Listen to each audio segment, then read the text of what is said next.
Crewniverse is an American animated television series on Cartoon Network created by Rebecca Sugar. Universe tells the coming-of-age story of a magical half-human boy, Steven, who must learn to control his superpowers and save Earth from an alien invasion. Steven is an eternally optimistic adolescent who lives, trains, and works with three friendly aliens referred to as gems, who have been protecting Earth for thousands of years. Through the help of his father, Greg, his best friend, Connie, and the crystal gems, Steven learns to develop his superpowers, manage his emotions, mend interpersonal relationships, and cope with the morally ambiguous history of his mother's involvement in the Gem War that originally threatened Earth's existence. So let's think about male superheroes, cartoon or otherwise. What characters come to mind? What traits come to mind? An in-depth analysis of superhero movies found that male superheroes typically were portrayed as powerful, muscular, and violent, worked alone, and were more likely than women to utilize offense-based and strength-based weaponry or abilities. Almost immediately, we can see that Steven does not fit this mold. For starters, Steven is chubby. Not only is Steven not muscular, but the characters hardly ever discuss his body shape or weight. In fact, the show has great representation of diverse body types across all characters, and the writers don't utilize body shaming as a comedic trick.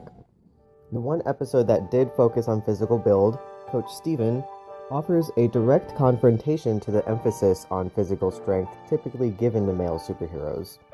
Steven's guardians, the crystal gems, include Garnet, Amethyst, and Pearl. During Coach Steven, Amethyst and Garnet try to solve a problem by fusing to form Sugilite, voiced by Nicki Minaj, a massive, super muscular, and physically aggressive gem. Steven becomes so overwhelmed with awe that he becomes fixated on working out and building muscle. Feature song, Strong in the Real Way, shows Steven focusing on physical exercise while Pearl wishes that he would consider alternative types of strength. By the end of the episode, Sugilite's strength and aggression prove too difficult for Garnet and Amethyst to control, and Pearl has to use her wits to stop Sugilite from destroying the city. Steven has a very soft personality to accompany his soft body. He's arguably the most non-violent character on the show, going out of his way to subdue enemies without inflicting harm, and going so far as to try and save enemies who almost killed him on multiple occasions. Just do it! No! Even if we don't agree, nobody deserves this!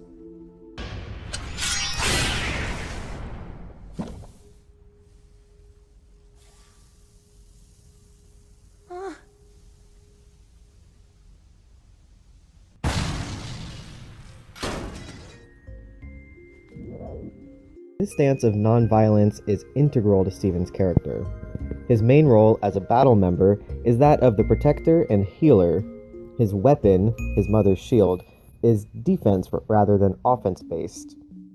Two special powers that he consistently relies on are an impenetrable bubble shield and healing saliva and tears.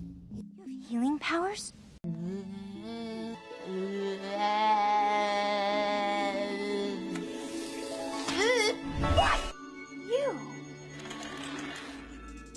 Steven attacks exclusively for self-defense and only inflicts enough damage to subdue his enemies, never to kill. When presented with exclusive access to the most powerful weapon in the Gem War, a machine that can crack and kill gems, Steven chooses to toss it into lava and incinerate it. Lastly, Steven is far from a loner. Steven rarely spends time by himself, choosing to socialize with his guardians, his dad, everyone in his city who he considers all to be his friends, and animals. I always wanted an animal friend. Steven works best in group settings, soaking up diverse perspectives and strategies like a sponge. To thrive, he needs as much support as he gives, and he's not afraid to express his feelings when seeking that support. Rose wanted... What about what I want? His ability to feel and express empathy helps him mature emotionally and proves to be a necessary asset when the crystal gems are trying to negotiate with complex and powerful enemies. To sum up, Steven is a big ol' softy of a superhero, literally and figuratively. Guess I'm just too tough to cry. Just today you were crying about snakes. They don't have any arms. The show portrays this softness as a major strength unique to Steven that allows him to learn from and teach others, and often becomes the driving force behind victories against enemies. Steven is kind, gentle, social, nurturing, protective, empathetic, and emotionally vulnerable. And all of these traits are portrayed very positively in the show.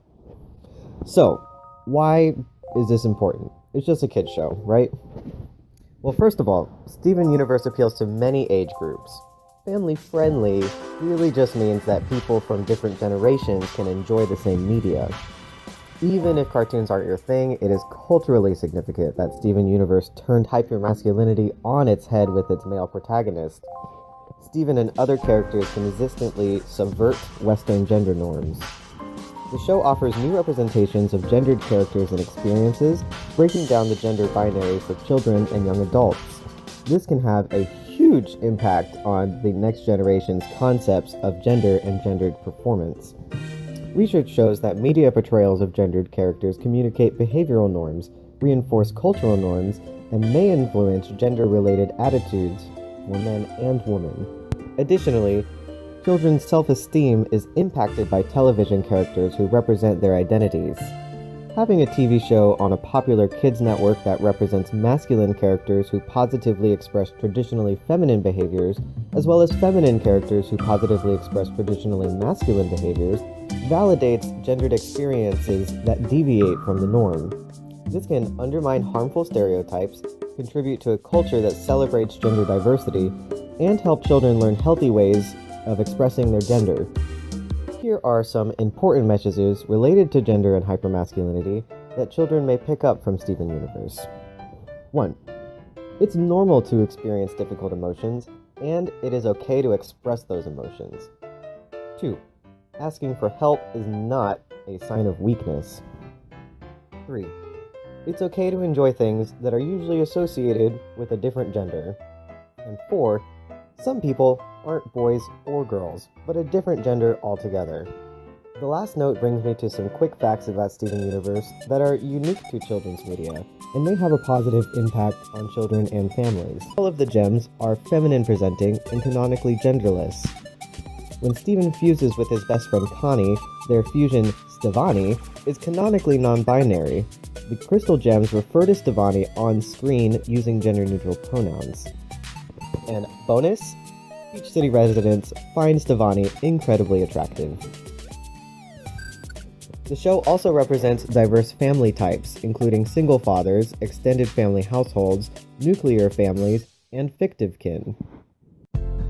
Although gems are technically genderless, their feminine presentation and use of feminine pronouns is significant, especially in the context of intimate relationships.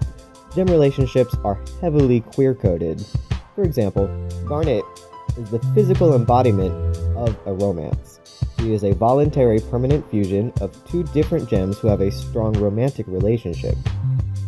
And, in a recent season, the idea of gems being involved in polyamorous relationships is made explicitly apparent by a character who is a fusion of several gems and expresses openness to fusing with more gems in the future. In other words, Steven Universe kicks cissexism and heterosexism right in the tush, starting with its protagonist and continuing through its major and supporting characters. If you haven't had an opportunity to watch the show, I hope this video piqued your interest.